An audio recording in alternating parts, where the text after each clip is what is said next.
Alright, welcome back everybody. This is CJ, your local friendly technology addict, and this is part 2 of this episode of Tech Addict's Attic, where we are disassembling our Blackview BV9500Pro we've nicknamed Bob. So, we've gotten the screws off, right? 4 on each side, 1 on the top, and then the 4 on the back. I do not believe... Nope. You don't actually need to take your SIM card out. You don't need to take that back cover off.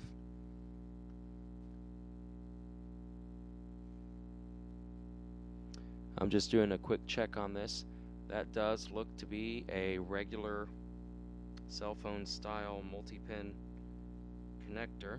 I don't see any fancy latching on it or anything like that, so I'm going to go ahead and pop that off.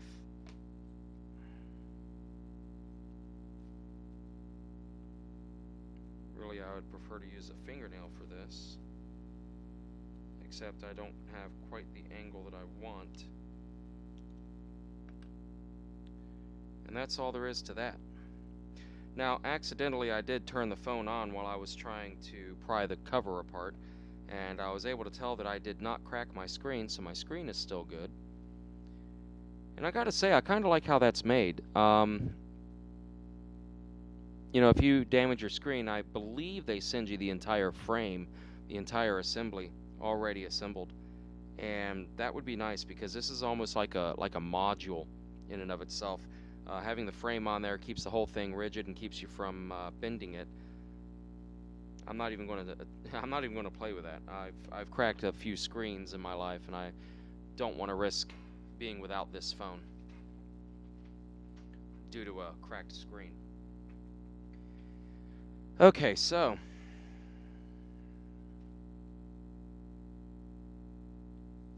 I'm going to try to document this as well as I can while I'm in here.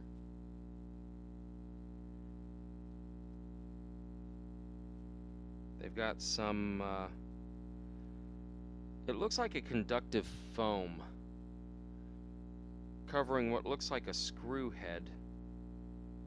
No, there's no denying that's a screw head that it's covering, because there's another one down inside there, another one there. These screws are going to hold on the battery cover, which also has a conductive fabric tape here. I'm going to excuse me, I want to peel that back. Oh, but do be careful. Can't really see it until you get the light on it, but there are 3 connectors here, and one of them goes right under here, and I almost pinched the connector, the ribbon cable that connector goes to.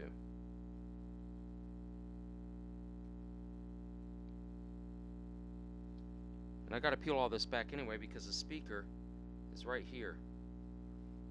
So I gotta get to that speaker, so I'm gonna have to take this whole thing apart just to do that. Oh, poor me. I'm gonna have to see all the innards of this thing.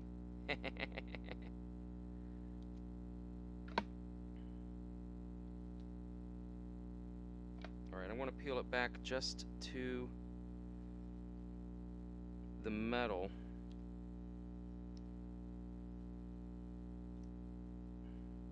This is probably also an indication for them at Blackview if you've had the phone apart. Oh, look at that. You can see fingerprints on there, because this stuff,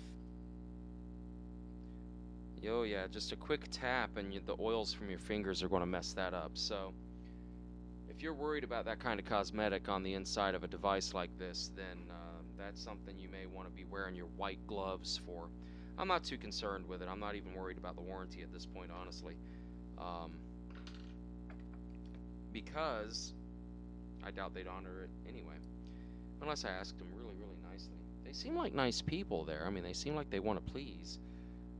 I think the majority of our issues between me and Blackview are the language barriers. They just don't speak English that well, and I certainly don't speak Chinese. Oh, crap. Is it Mandarin, Cantonese, or one of the 180 other dialects they got? I don't know. I don't even know if they have 180 dialects. I just know they got a lot. Just Cantonese and Mandarin are the most common ones that you hear about. But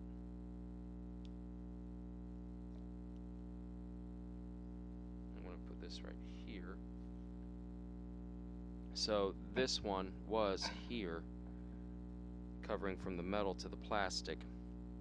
And I don't know what that's there for, because there's nothing on the other side for it to be grounding. So that's just there for tamper evidence. I've got my number 0 Phillips in here, which maybe I should be using a double 0 for this particular screw. And you know what? Before I even take this cover off, I'm going to pop this out. Just using a fingernail, it pops right off. You do have to use a little bit of pressure. And I'm going to have to take this off too. And here again, there's a little bit of this tape on the back side that it might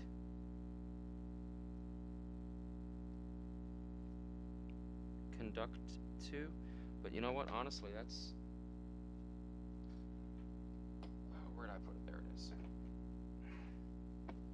That's really doesn't look to be that conductive. Not that you could tell by looks, mind you. The only way to know if it's conductive is to see if it conducts. Can't tell by looking at it.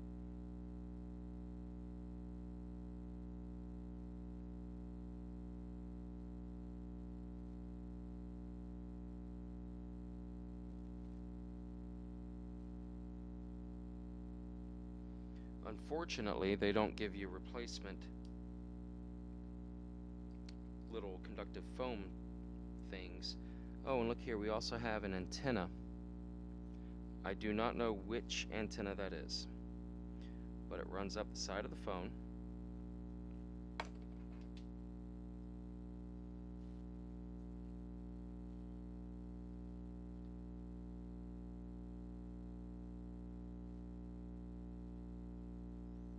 Okay, and right behind this screw,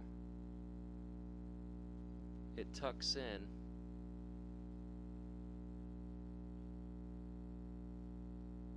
underneath that circuit board. So I don't know what antenna that is,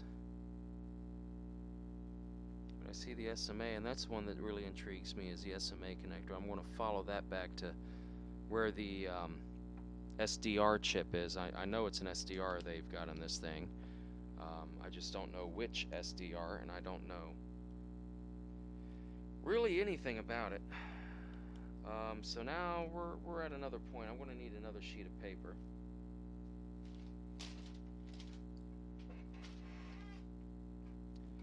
And I am going to draw me another diagram, because I've got too much going on here to risk not getting it put back together properly. So I'm going to pause the video again and draw me a diagram. I'm not the best artist. Don't have to be. I just need to know where to put the screws.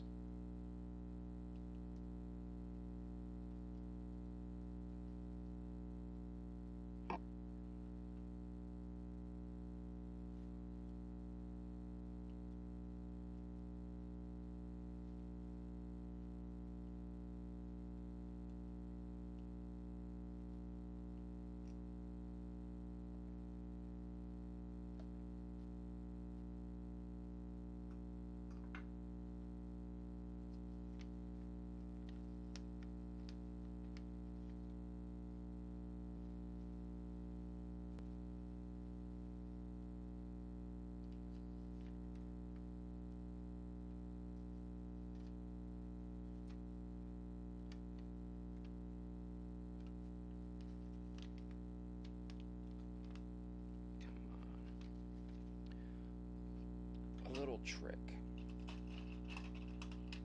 If you happen to have a sewing needle, I wound up taking a wooden dowel and pencil sharpening it, and then drilling a very tiny hole to fit the needle into, so it holds the needle very well. But I'm going to use a needle to puncture the paper, which apparently I've already done with the screw, and then I'm going to continue using my hemostats, or forceps, whatever you want to call them, to insert the screw this time. Not that most of you will care or need to know, but, you know, I'm just trying to share some of my technique, and hopefully it'll help somebody else. Now, something else is right down here, there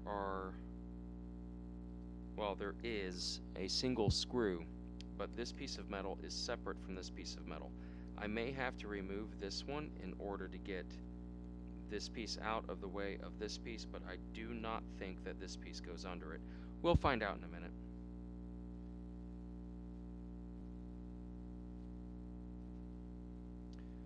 Okay, so I've got all of those pieces out, all of those screws I should say. I do not believe that I have anything else holding the battery cover in place, so I'm just going to very cautiously pry up in a few areas, kind of like a feeler.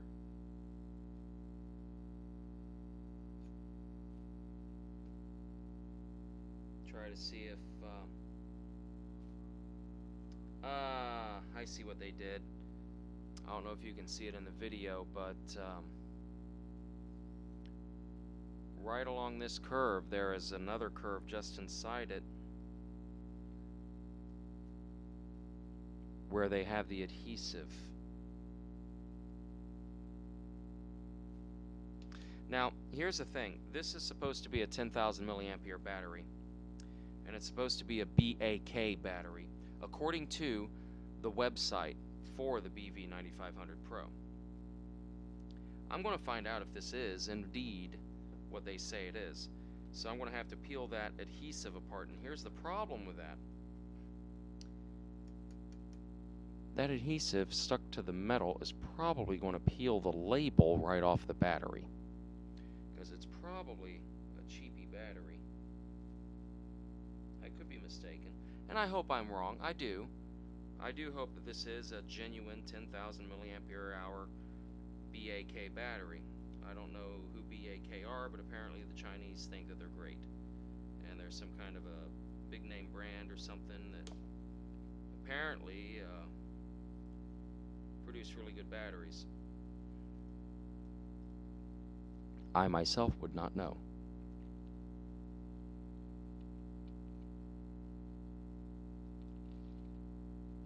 I'm just hoping that the adhesive doesn't peel the label off the battery, because I would really like to be able to read it.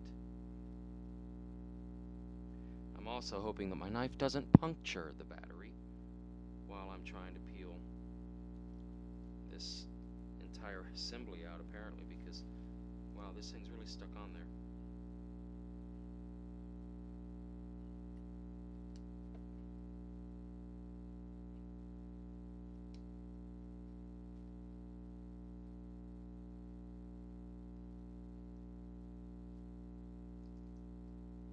Apparently the battery is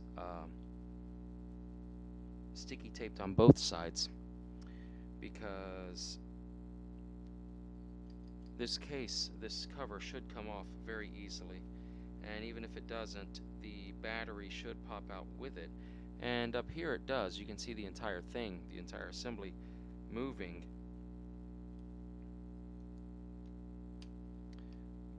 But, well, I don't know, maybe I do need to take this circuit board off. So I'm going to go tuck the kids into bed and be right back. Okay, so I'm going to go ahead and take apart the little circuit board down here at the bottom. I'm a little bit leery of this one because it's got a bunch of these tiny little connectors on it. I'm still using a number 0 bit. I probably should be using a double 0.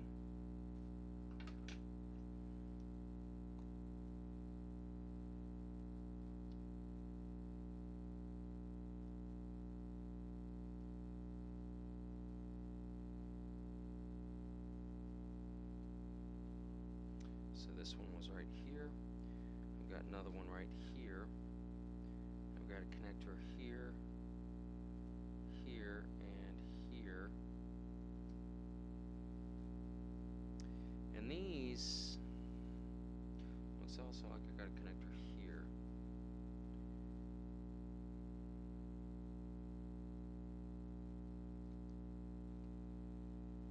And then there's one more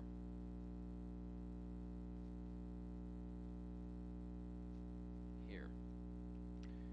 Let me go ahead and poke this one in.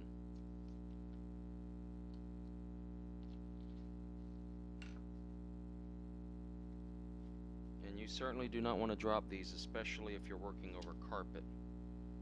It's not quite so bad on a hardwood or a tile floor, or if you've got one of those plastic anti-static, anti-fatigue mats that people used to put under their chairs in the 80s, 70s and 80s. My grandfather had one of those. I always thought it was cool in his home office because he worked from home. He was a auto parts salesman. And I don't mean like, you know, like a door-to-door guy would do. I mean this guy, my grandfather, he sold to businesses, you know, like your local auto zone, that kind of stuff. And he had one of those anti-static, anti-fatigue mats under his chair, but he also had a carpeted floor, and it kept his chair from getting caught in the carpet, so he could roll it around if he needed to. I always thought that was cool. Just a little thing from my childhood. So anyway, we've got a lot of these little connectors here, and they look like the kind that you got to lift up, but I don't know if I've got to push it out first. And that's the thing, is I don't have the experience really to say definitively, do you flip it up, or do you push it out, or do you just simply pull the cable and it simply slides out? Maybe it's one of those kind. I've seen that too. I really do not know. So I'm going to take a good close look at that using a handheld microscope, believe it or not. I've got one of those little, you pay like $2 for them on Amazon, you know, but it will work, and it will let me know a little bit about how that's made up close. So I'll figure those out. I also am a little concerned with this here because it looks like it's high potted. Actually, that's probably a waterproofing seal. All of that white stuff around there. But we'll see. I think also I can't tell, but I might have a screw under that. But that's a connector, that's a connector, that's a connector, that's a connector. That's an antenna. Got a screw there, so that's got to come off. We'll see how we go. Okay, so I figured it out, and it was by accident because I couldn't figure the movement of the larger piece there. So this larger piece here looks like it would be the part that moves, but actually it's not. It's the smaller piece that lifts up to release the cable. You can barely see it here, right? So that part lifts up to release the cable.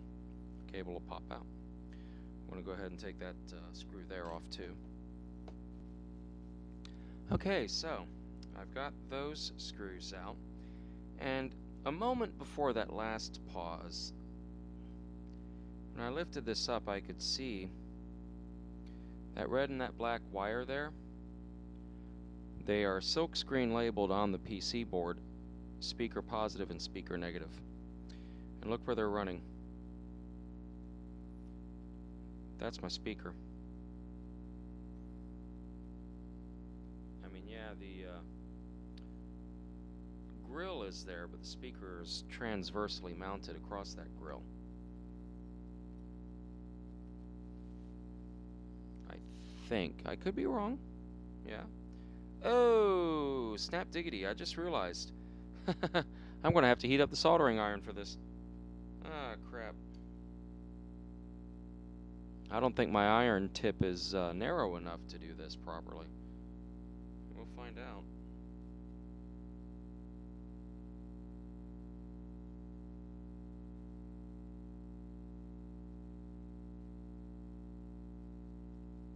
could be wrong. That might not be the speaker. That might be a cover over the speaker, or it might be something for acoustic guidance. We'll see. I'm going to try now to lift these pieces up.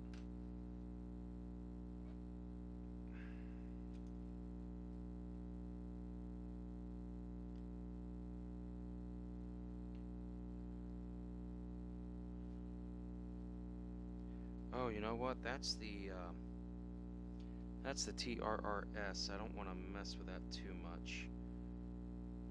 I mean, I'm going to have to. I've got to take it out in order to get to the parts underneath.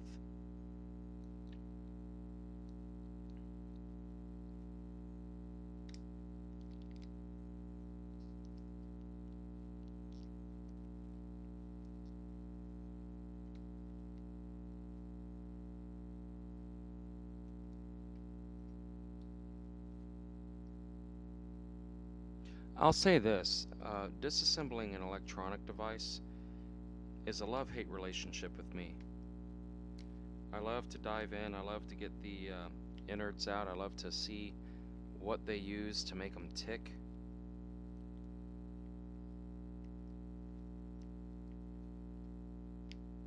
But at the same time, I really hate prying on these pieces and parts, because I know that some of them are super fragile and some of them are super rugged. And especially when you're dealing with a lithium-ion battery, short the insides of that out. If you puncture it, if you bend it, if you crease it the wrong way, you could have an explosion in your hand. Not really like a literal, but you know, it could catch fire so quickly you won't know what to do with it, and next thing you know, you burned your house down because you're not prepared. Me, I know where my fire extinguisher is. What I don't know is if it works. The thing's from 1960. That's how old it is. I found it with the house.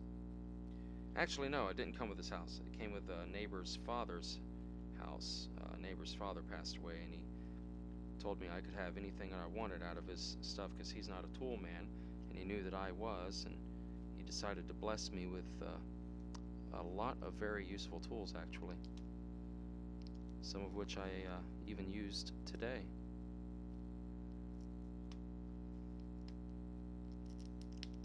Oh, I hate that sound. I know that I'm just peeling adhesive, but I feel like I'm breaking something.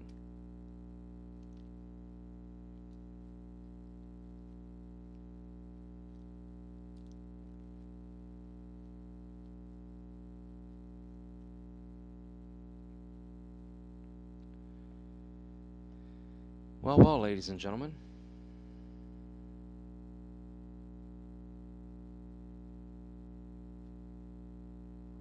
It says right here, 3.85 volts, 10,000 milliamp hours, 38.5 watts.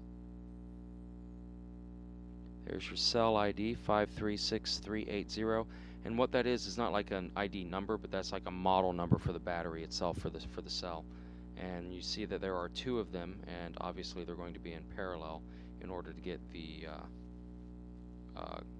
current rating higher while maintaining the voltage rating. What I do not see is any indication that this is BAK. I do see Shenzhen Huaxin technology, or however you pronounce that. Hell, I don't know. I'm not Chinese. I don't. But Shenzhen or whatever technology, made in China. Now, I still want to see what's underneath.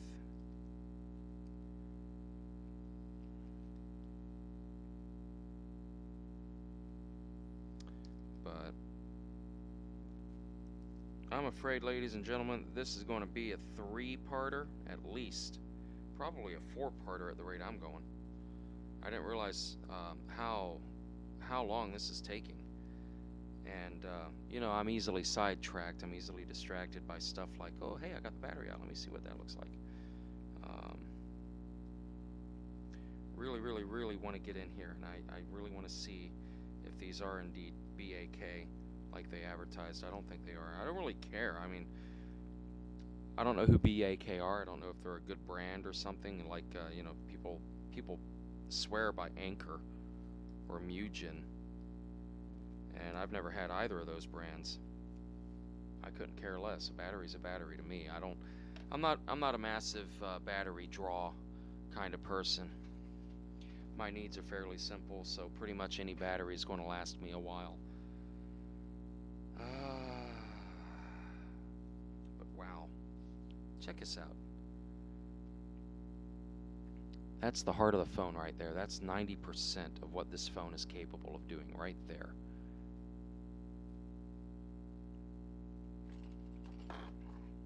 Because all of that is the battery. I mean, that is insane.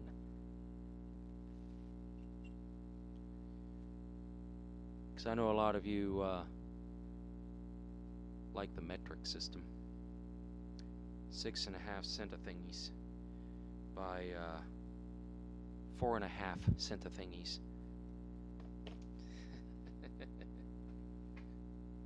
Use the force, Luke. Okay.